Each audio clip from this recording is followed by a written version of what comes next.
आज मैं आपकी शक्ति की असली परीक्षा लेकर ही रहूंगा। माँ, मैं अपने अहंकार में अंधा हो गया था। क्या आप जानते हैं, जिस पवित्र गुफा में माँ वैष्णो देवी के दर्शन होते हैं, उसी गुफा में कभी माँ को एक दुष्ट तांत्रिक से बचने के लिए छिपना पड़ा था।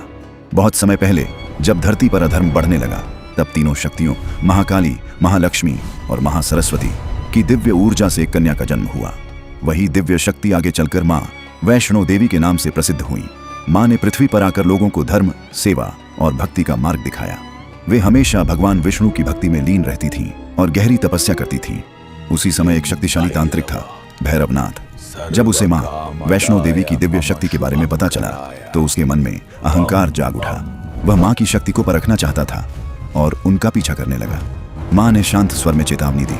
माँ बोली, भैरवनाथ, अभी भी समय है। अपने अहंकार को छोड़ दो और भक्ति के मार्ग पर लौट जाओ।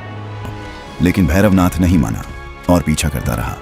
माँ उत्तर की ओर बढ़ी और आज के त्रिकुटा माउंटेन्स की ओर चली गई। रास्ते में माँ को प्यास लगी, तब उन्होंने धरती पर तीर चलाया और वहां से जल की धारा फूट पड़ी। आज वही स्थान बंगंगा रिवर के नाम से जाना जाता है। आगे चलकर माँ एक गुफा में पहुंची और वहां 9 महीनों तक तपस्या की। आज उस स्थान को अर्धकुंवारी केव कहा जाता है। लेकिन भैरवनाथ का पीछा फिर भी नहीं रुका। आखिरकार माँ अंतिम गुफा में पहुंची, जिसे आज वैष्णो देवी टेम्पल कहा जाता है। जब भैरवनाथ वहां भी पहुंच गया, तब माँ ने अपना दिव्य महाकाली रूप धारण किया। भैरवनाथ घमंड में बोला, आज मैं आपकी शक्ति की असली परीक्षा लेकर ही रहूंगा। तभी माँ की आंखों में तेज चमका और उन्होंने गर्जना की, अहंकारी भैरवनाथ, जब चेतावनी भी न समझे तब विनाश ही उसका अंतिम सत्य होता है। और उसी क्षण माँ ने अपने दिव्य शस्त्र से भैरवनाथ का वध कर दिया। मृत्यु के बाद भैरवनाथ को अपनी गलती का एहसास हुआ। मैं अपने अहंकार में अंधा हो गया था। माँ वैष्णो देवी दयालु थीं। उन्होंने उसे मोक्ष दिया और कहा, जो भी भक्त मेरे दर्शन करेगा, उसे तुम्हारे मंदिर के भी दर्शन करने होंगे, तभी उसकी यात्रा पूर्ण होगी।